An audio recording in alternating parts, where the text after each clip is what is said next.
Defense Secretary nominee Mattis warns world order under historic threat.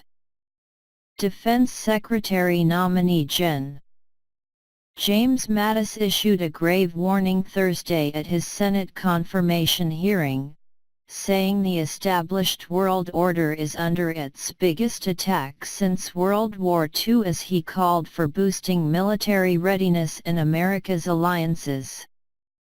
Under questioning from Senate Armed Services Committee Chairman John McCain, R. Arizona, about Russia and other threats, Mattis said the U.S. should recognize the reality of dealing with Vladimir Putin's government and that he's trying to break the North Atlantic Alliance.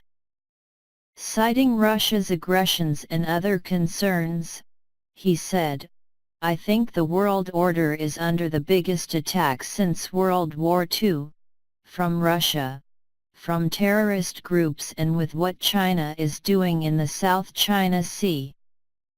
To address this, Mattis testified, "Deterrence is critical." His assessment came as he called for strengthening military readiness while also pursuing business reforms at the Pentagon.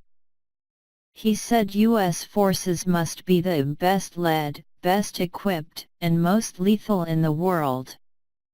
"If you confirm me, my watchwords will be solvency and security in providing for the protection of our people and the survival of our freedoms," he said. Mattis, a tough Marine general who earned the nickname Mad Dog over the course of his career and most recently led U.S. Central Command before retiring in 2013, is poised to become the first career military officer in charge of the Pentagon since the 1950s. He addressed any potential concerns about that break from tradition at his hearing Thursday, saying he recognizes civilian control of the military is a fundamental tenet of the American military tradition. "Civilian leaders bear these responsibilities because the esprit de corps of our military, its can-do spirit, and its obedience to civilian leadership reduces the inclination and power of the military to oppose a policy it is ultimately ordered to implement," he said. The question of budget restraints at the Pentagon is a critical one for lawmakers on both sides of the aisle.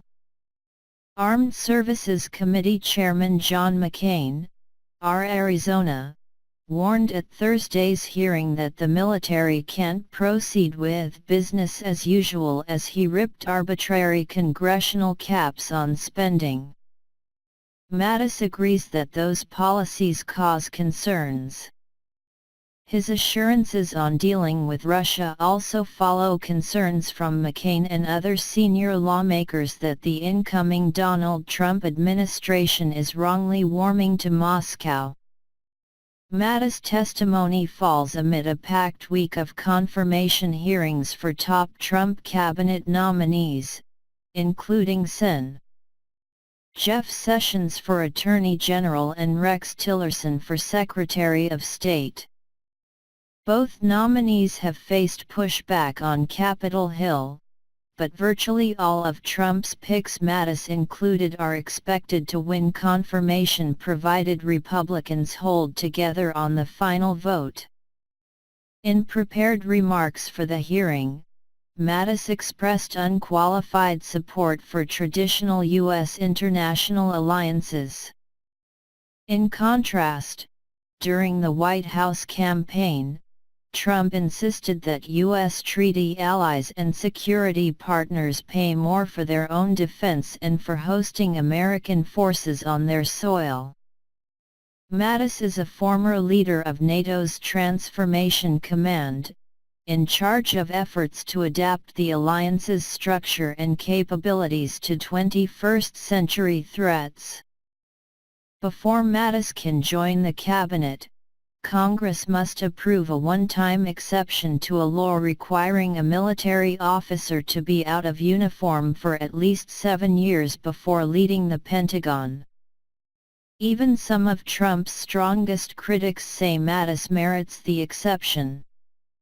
Elliot A. Cohen, a senior State Department counselor in President George W. Bush's administration who has publicly criticized the incoming Trump team, said at a Senate hearing Tuesday that he feels a sense of alarm about the judgment of the incoming administration. But, he said, Mattis would be a stabilizing and moderating force, preventing wildly stupid, dangerous, or illegal things from happening. Mattis, 66, is one of 3 recently retired senior generals selected by Trump for top jobs in his administration. After retiring, Mattis joined the Hoover Institution, a conservative-leaning think tank. He also is a member of the board of directors of General Dynamics, the big defense contractor. He has remained outspoken in his concerns about Iran. In remarks last April at the Center for Strategic and International Studies, Mattis called Iran the single most enduring threat to stability and peace in the Middle East.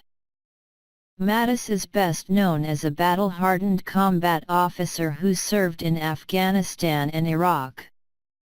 But he also has worked behind the scenes with senior civilian officials at the Pentagon.